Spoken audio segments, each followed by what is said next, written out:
This is the perfect RIA, in case you didn't know. Bringing you all the strategies to help your business grow. Are you happy? Are you satisfied? Are you hanging on the edge of your seat?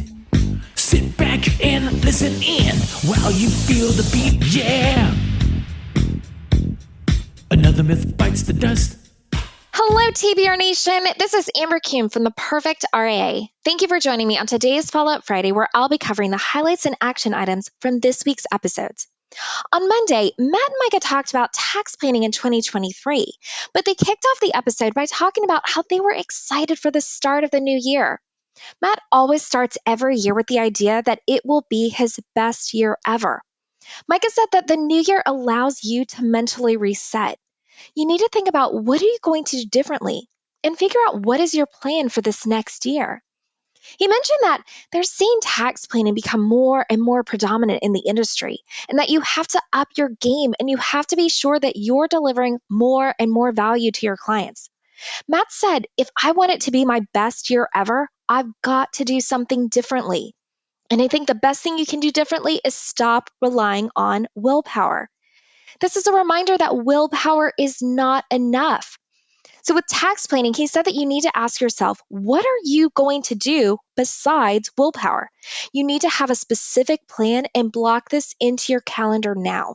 Micah brought up a question that he has mentioned on prior episodes, which is, are you actually doing financial planning for yourself that you're preaching to clients?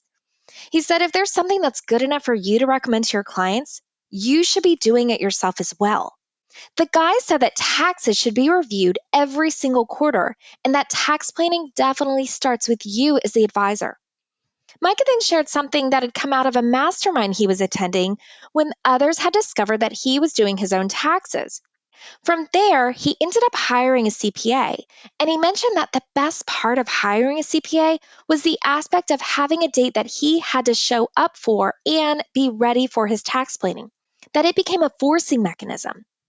Matt also mentioned most advisors are getting the majority of their revenue the first week of each quarter. That's also when he updates his personal spreadsheets to track his income and expenses, and then he's comparing year over year to see how he's tracking. He said all of these things we talk about with a small business owner, you need to be having that discussion documented with yourself. He said be sure to put on your calendar when you're doing your tax planning each quarter, and if you don't have a bookkeeper, you need to find and hire someone. The guys didn't discuss how with clients, there are so many tax planning opportunities and that it really comes down to how much are you controlling income year to year. They also shared experiences that they've had with clients who were in a higher tax bracket. And Matt said, your job as advisors is to show clients that you need to stop kicking the can and prepare. One of the ways Micah does this is by drawing out tax buckets when he's meeting with new clients. Once he does this, they can instantly see where they are. Matt and Micah then went through other things that they're going to be doing to deliver massive value throughout the year. For example, sending out the 1099 letter by the end of the month. The guy said that if you've never done one before, it can be as simple as having a list of accounts for your clients and the tax forms that they should be expecting to then give to their CPA. Matt also said that January is a good time to be working with your centers of influence and get them a copy of the 1099 letter. He said this value add exists on a spectrum. On one end, it's where the custodian is sending out the 1099s and you don't worry about it, all the way to asking your clients for their permission to deliver the 1099s yourself to their tax preparer. He added that if 2023 is going to be your best year ever, you need to decide how far down on the spectrum are you going to go to deliver massive value. Matt and Micah also discussed when you should recommend that your clients file their taxes.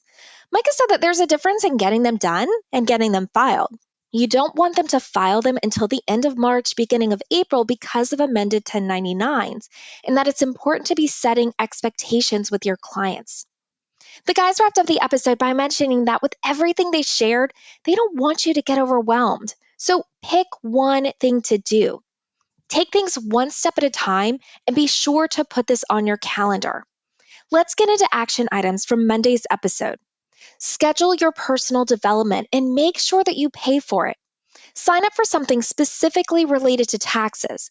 And this is a reminder and recommendation to sign up for the Retirement Tax Services Tax Summit in September. Get the Retirement Tax Services 2023 Tax Guide.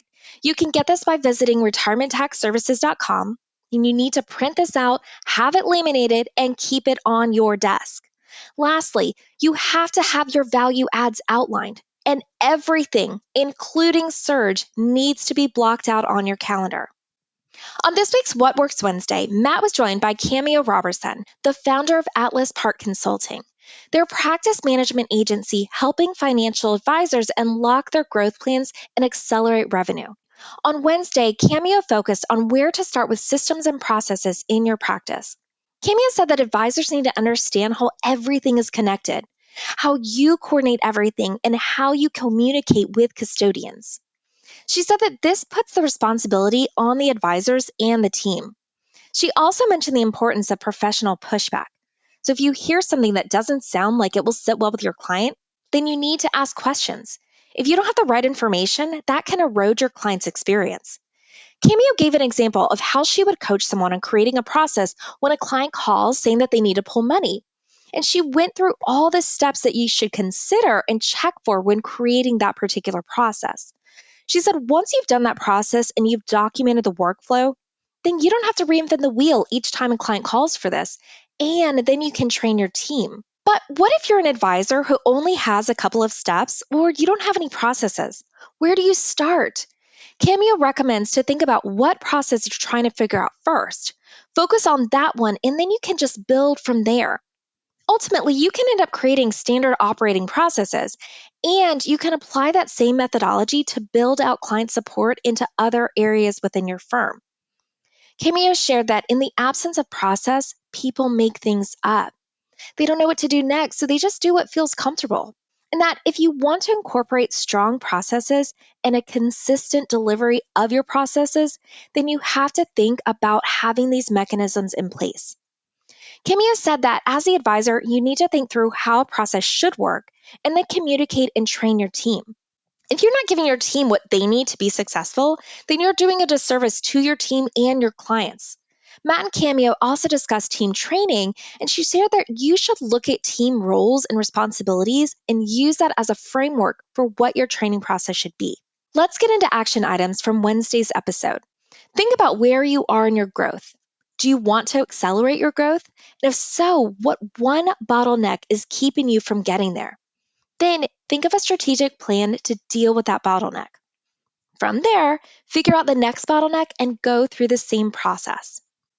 On this week's Worlds to Conquer, Jamie continued with the discussion on goal setting by focusing on productivity and the most efficient way to use chat. Jamie started the episode by sharing a statement she recently read, which is that instant messaging is an all-day meeting with random people invited and no agenda. So she wanted to dive deeper into what causes the death of goals and productivity throughout the year. Jamie shared how Google Chat was being used in the Shalansky office and that employees were replacing email with sending chat messages.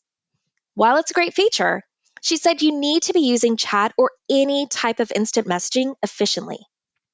Employees treat chat as an immediate gong and assume that they have to drop everything as soon as a chat message comes through. But any notification should be alerts and signals of things that you need immediate attention to. Jamie said that it's critical that you help employees and yourself understand how notifications should be used. She said notifications are a complete time waster if they are on for everything. So be sure to go into your settings and turn off notifications for anything that isn't critical. In Jamie's experience, employees will tell her that if she chats them, then they know she's working on something and that she needs something immediately. Her response is that she knows how a phone works, and if there's immediacy, then she will call. She went through her rules of escalation, which is that if there's an emergency, she'll call. The second level is that she'll text employees, but this isn't something that's an emergency. And third, if she chats, it's because she's thinking about something when it's most convenient for her. That doesn't mean she wants someone looking at it then. There's not an urgency to this. She makes sure that she articulates this with her employees and that it's especially important for team members who want to be on all the time. Jamie stated that boundaries do not keep people out. They keep you in a safe space. She doesn't want her employees to feel chaotic or distracted. Jamie then discussed the importance of having rules of escalation and a communication policy, and that it's not just for the advisor, it's for the team as well. And then, if more employers took the time to sit down with their team and establish healthy communication policies and expectations, that they'd have less employees saying that they're burnt out. Jamie said to think of chat or instant message like a flare gun. You're sending a message saying that you need someone to draw their attention to you. So, to help with this, Jamie sets up a schedule so that her team has chat designated hours. Jamie also went through how she sets up expectations for meetings with her. Now, these are not client meetings, so it's for employees, vendors, or third parties. In order for someone to call a meeting with Jamie, there are three options. It could be a 15-minute appointment, and she said most things can take 15 minutes if everyone is prepared. A 30-minute appointment, or a 1-hour appointment. Now, she said, if it's a 1-hour appointment, this had better be changing the world because she is very intentional about her time.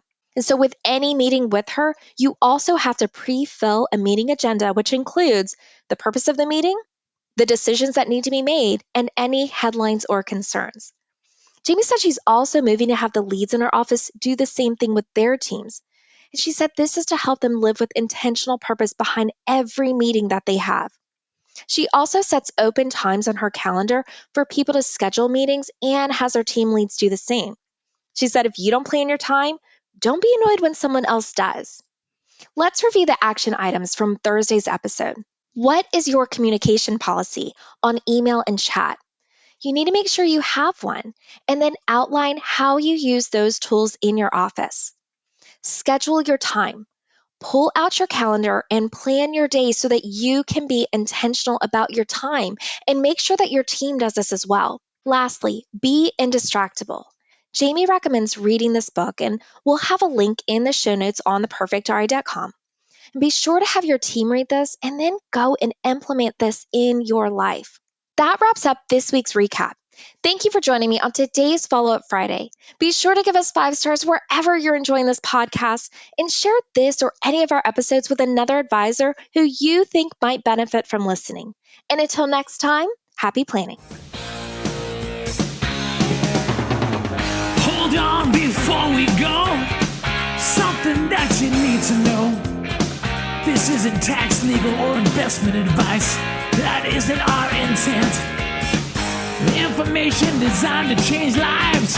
Financial planning can make you thrive. Start today, don't think twice. Be a better husband, father, mother, and wife.